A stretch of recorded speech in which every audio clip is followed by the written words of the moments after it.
Richard Trevithick, seorang insinyur dan penemu pertambangan asal Inggris, membangun kereta api pertama pada tahun 1804.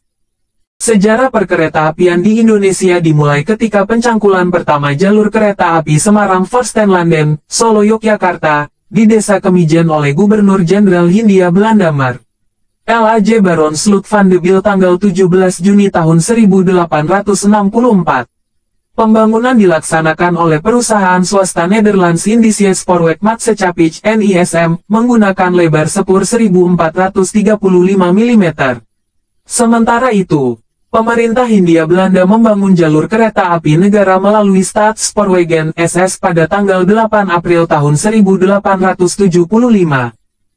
Selain di Jawa, pembangunan jalur kereta api dilaksanakan di Aceh 1876, Sumatera Utara 1889, Sumatera Barat 1891, Sumatera Selatan 1914 dan Sulawesi 1922.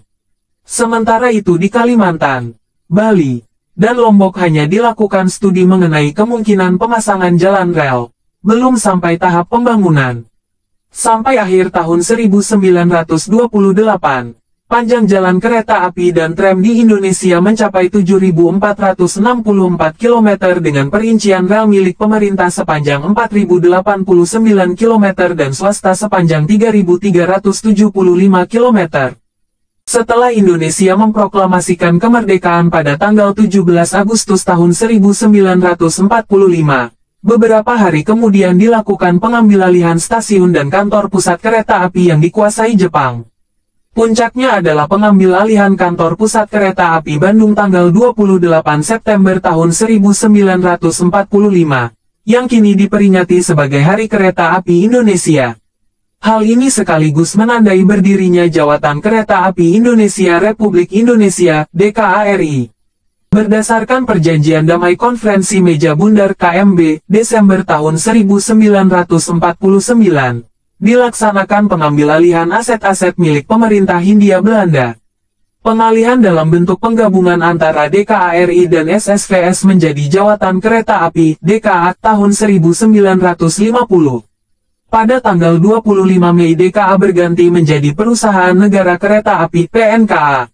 Pada tahun tersebut mulai diperkenalkan juga lambang wahana daya pertiwi yang mencerminkan transformasi perkeretaapian Indonesia sebagai sarana transportasi andalan guna mewujudkan kesejahteraan bangsa tanah air. Selanjutnya pemerintah mengubah struktur PNKA menjadi Perusahaan Jawatan Kereta Api PJKA tahun 1971. Dalam rangka meningkatkan pelayanan jasa angkutan, PJKA berubah bentuk menjadi Perusahaan Umum Kereta Api Perumka tahun 1991.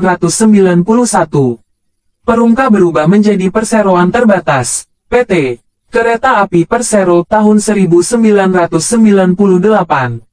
Pada tahun 2011 nama perusahaan PT Kereta Api Persero berubah menjadi PT Kereta Api Indonesia Persero dengan meluncurkan logo baru.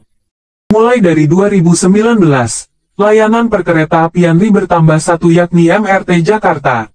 Meski bukan dikelola oleh PT KAI dan dikelola oleh Badan Usaha Milik Daerah BUMD DKI Jakarta, tetapi dengan hadirnya MRT Jakarta, maka sistem perkeretaapian RI dapat mulai bersaing dengan negara-negara lainnya terutama di Asia Tenggara. Itulah sedikit tentang perkeretaapian Indonesia yang semakin maju dan berkembang, dan dapat menjadikan serta membawa Indonesia menjadi negara yang sejajar dengan negara-negara yang sudah maju. Sekian, wassalam.